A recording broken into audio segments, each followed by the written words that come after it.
Hello सांग माने मु सविता आज वीडियो रे आपण मानकु स्वागत करूची। आज आमे चना साग एवं भतुआ साग को मिसई रसोई करबा। आपण माने चना साग खाइ छंती कि कमेंट निश्चय जणाइबे। वीडियो टी स्टार्ट करबा पूर्वरु आपण मानकु मोर छोटिया रिक्वेस्ट, जदि आपण हम चैनल रे नुआ होइथेबे ताहेले प्लीज हम चैनल टी को सब्सक्राइब कर देबे। आसंतु आउ देरी न करी वीडियो टी स्टार्ट करबा। प्रथमे चना साग एवं भतुआ साग को पानी रे भल भाबरे धोई देबा। पानी रो धोई सारिबा परे ए सब को काटी रखिबा। तास फाड़े बैंगण को काटी देबा।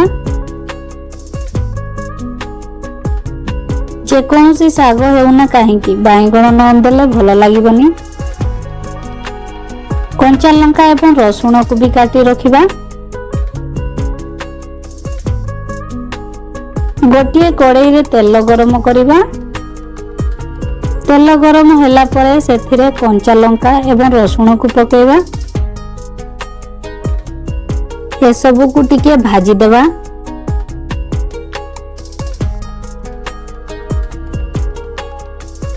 रसुणटा टिके लाल हेबा परे सेथिरे कटा होइतिबा साग एवं बैंगण को पकेइबा।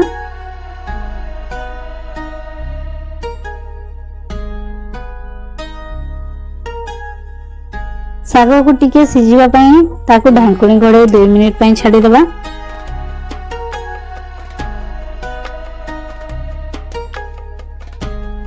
सागटा टिके हल्का सिझी गला परे सेथिरे स्वाद अनुसार लूण ऐड करबा।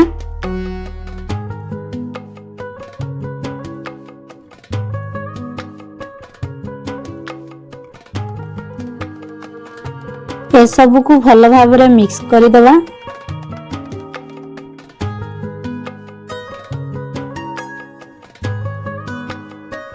तापरे साग को सिझिबा पई छाडी देबा। मझी मझी रे आपण या को घांटुथिबे।